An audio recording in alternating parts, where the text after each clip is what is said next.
What if I turned $100 into a real trading test that taught me more than any course? I'm from iFinance Pulse, and I tried day trading with only $100. I did it live with simple rules and no fancy tools. I want to show what worked and what failed. This is not a hype video or a get-rich-quick story. It's a raw experiment with exact trades and feelings. If you are curious about small account trading, this is for you. If you want practical steps, stay until the end. I'll share the exact plan I used and the results. Let's jump in and keep it simple. I chose $100 because that's real for most beginners. It forces small size and honest risk. I wanted to test if skill beats capital or not. I also wanted to feel the pressure of limited funds. Most tutorials use big accounts and skip small account rules. I wanted rules that work when money is tight. Choosing $100 made me focus on process over profit. It also forced strict position sizing, and it exposed hidden costs like fees and slippage. That clarity was the reason I started. I spent a week learning basic setups before risking cash. I watched short lessons and wrote a one-page plan. The plan had entry, stop, target, and max daily loss. I kept the indicators to a minimum to avoid noise. The idea was repeatable and fast to execute. I also practiced on a simulator for small size. Practice trades felt different from real money trades. Even with $100, the emotions were real. Preparation gave me rules to follow under stress. That saved me from early random mistakes. I picked a micro-scalping approach with tight stops. Trades lasted minutes, not hours. I aimed for small gains and strict losses. This fit a small account because I could risk less per trade. I avoided complicated indicators and news plays. I used price action and a single moving average. Entries were when price respected support or broke cleanly. Stops were set where the setup would be invalid. Profit targets were small but higher probability. The plan was simple, repeatable, and easy to follow. Day 1 felt charged and very real. I told myself to treat each trade like a small science experiment. I planned 5 trades max for the day. I would stop after a 5% drawdown to protect capital. My goal was learning, not big profits. I expected losses and small wins. I also expected emotional mistakes under pressure. I knew timing would be the biggest issue. Even so, I felt oddly calm with a clear rule set. That calm would be tested fast. The first trade was a quick win of a few dollars. It felt good, but I kept my plan and took it. The second trade lost because I chased an entry. That mistake cost more than the win. I realized discipline was harder than setups. Small account size made each mistake painful. I logged each trade with notes and screens. That habit revealed patterns in my decisions. By midday, I was more disciplined and precise. Wins and losses balanced, but the learning was huge. Emotion hit when a small losing streak appeared. I felt my heart race and my fingers tighten on the mouse. I almost broke a rule to recover losses quickly. That urge to get back is the worst enemy in trading. I paused, breathed, and reviewed the plan. That short pause saved me from a bigger loss. I learned that rules are shelter during volatility. Confidence came back after a disciplined recovery. The psychological swings taught me more than setups. Managing emotion became as important as entry and exit. Risk management was the backbone of the experiment. I risked a tiny fraction of the account per trade. That fraction kept losses small and taught patience. I set a daily loss limit and stopped trading when hit. That rule prevented a single bad streak from wiping the account. I also kept trade size consistent to measure performance. Consistency revealed which setups worked over time. Sometimes it meant sitting out and accepting no action. Sitting out felt hard but protected the account. In small accounts, patience often wins more than skill. With $100, position size mattered more than anything. I used tiny lots to keep risk per trade very low. A 1% risk rule meant risking $1 per trade. That showed how slow growth must be with small capital, but it also kept me in the game longer to learn. I adjusted size slightly when setups had higher edge. Even small wins added up if repeated and managed. Compound math works, but it moves slowly with small stakes. The key was protecting the base capital to trade another day. That mindset changes everything for a $100 account. Around midweek, a surprise trade flipped the mental script. I saw a clean breakout and sized it carefully. The trade ran faster than I expected and felt effortless. It turned a week of small chippings into a meaningful green. Watching the chart in real time felt almost addictive. Why did this setup work when others failed? Was it luck, or was my plan finally applied correctly? I reviewed tape and entries to find the edge. The answer was a small pattern confirmation and perfect stop placement. That single trade taught me how rules compound with good execution. My biggest mistake came from loosening the rules after a win. Confidence turned into overconfidence, and then into risk creep. I added size and widened stops to chase more profit. That change cost a chunk of the gains in one trade. It was a neat reminder that discipline beats hot streaks. Could I have avoided it if I stuck to the original plan? Yes, and that answer was obvious in my trade log. I wrote a strict rule: never increase risk after a win without review. That rule fixed the pattern immediately, and rebuilt consistency. Mistakes like this are valuable but costly, so guard against them. After the mistake, I paused trading for a day to reset. The pause helped me calm down and review all trades. I returned with a smaller size and stricter entry criteria. The first comeback trade was cautious and returned small profit. That small profit felt like progress and boosted discipline. I repeated the plan for the next trades and logged everything. The recovery was slow but steady and without drama. I liked that steady pace because it reduced stress. Slow wins rebuilt confidence in the system, not in luck. That discipline-first approach kept the account alive. Certain short setups proved reliably better during the week. Small breakouts after consolidations had higher win rates. Pullback entries on the moving average also worked well. Rejection candles at support were clear signals to act. I avoided long trades and news spikes to reduce risk. The winning patterns shared simple traits: clarity and confirmation. When setups were clean, I took them without hesitation. When setups were fuzzy, I skipped and saved capital. This filtering increased overall win percentage over time.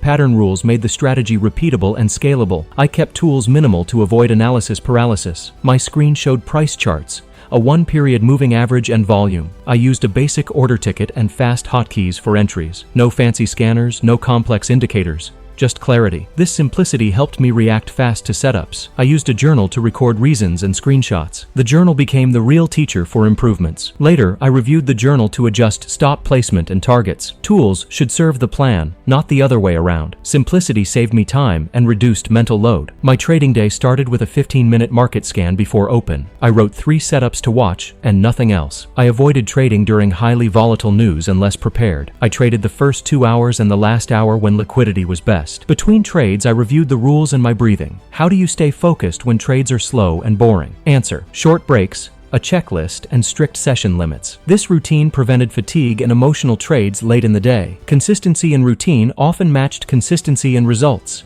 A clear ritual before, during, and after trading made a big difference.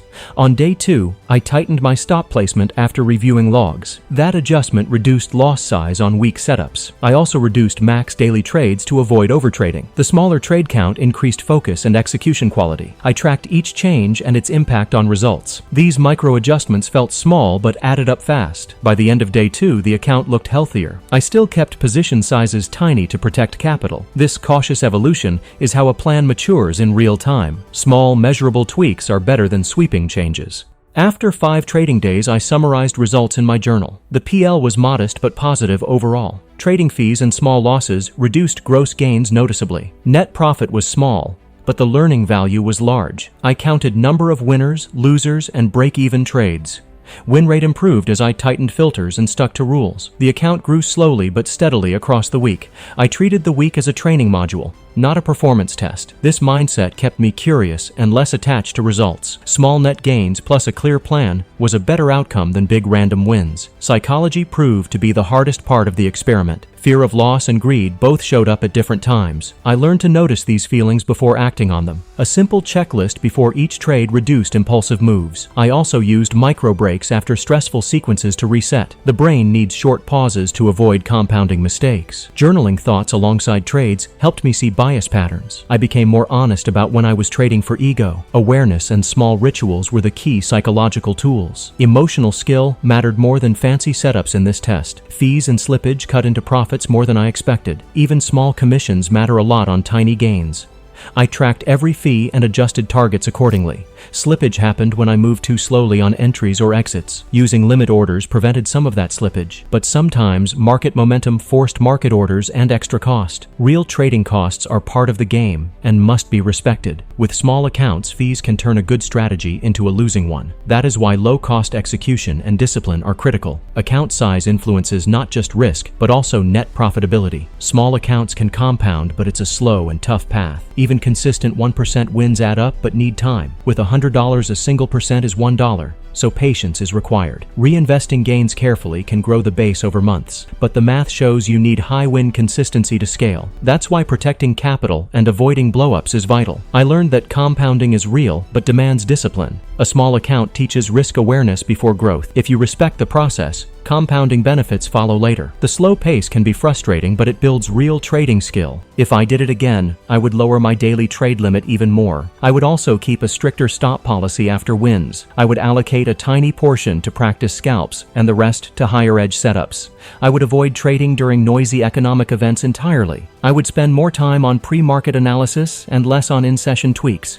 I would also automate certain parts to reduce human hesitation. These changes aim to reduce emotional decisions and execution delays. They also aim to protect gains so the account can compound. Learning this fast would save both time and capital in the long run. Small structural changes often beat trying to find a better indicator. Day trading can work for some, but it's not for everyone. If you dislike stress or have limited time, it may not fit. If you enjoy pattern recognition and quick decisions, you might like it. Start small and treat it like a skill-building exercise. Ask yourself if you can follow strict rules under pressure. If not, alternative paths like swing trading or investing might be better. Be honest about your risk tolerance and lifestyle before starting.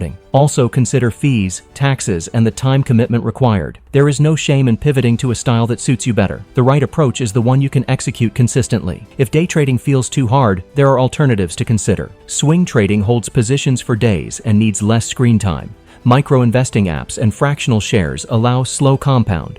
Options with defined risk strategies can be another path with small capital. Each option demands its own learning and risk rules. You can also practice with demos or small paper accounts before real cash. Education and consistent saving might beat risky small account trading. Choose the path that matches your temperament and schedule. Mixing approaches can also diversify risk and learning. The goal is slow, steady progress, not quick, spectacular wins. Here is a simple plan you can copy if you want to try $100. Start with a one-page rule set: entries, stops, targets, max trades, daily loss. Use tiny position sizes to risk no more than 1% per trade. Trade only clear setups and avoid news events. Limit your trading hours and take regular breaks. Keep a journal with screenshots and short notes for each trade. Review the journal weekly and make tiny adjustments. Protect the capital first, then look for steady growth. Treat the first month as a learning experiment, not a performance test. If you stick to the plan, you will learn faster and lose less money. Key takeaway: small capital teaches better risk habits than big wins. With $100, you learn discipline, position sizing, and emotional control. Profit is possible but slow and requires consistent execution. Protecting the base is more important than chasing growth. Simple rules, a clean journal, and small adjustments win over time. Trading is a skill you build with repeated, measured practice. This experiment wasn't about getting rich quickly. It was about learning fast. If you value learning, a small account is a great teacher. Keep the plan, protect capital, and let skill compound over months. That approach is the real path from $100 to meaningful growth. Thanks for watching this honest $100 day trading test. If you learned one useful tip, hit like and subscribe for more experiments. I'll drop detailed trade charts and the full journal in the next video. Want to see the exact trades and screenshots? Click the next video on screen. If you prefer a playlist on small account strategies, I linked that too. Jump to the playlist to see step-by-step runs and follow the progress. Leave a comment about which rule you'll try first with your $100. I read every comment and reply with tips from my journal. See you in the next video where I test a new tweak to the plan. Now pick one of the videos on screen and let's keep learning together.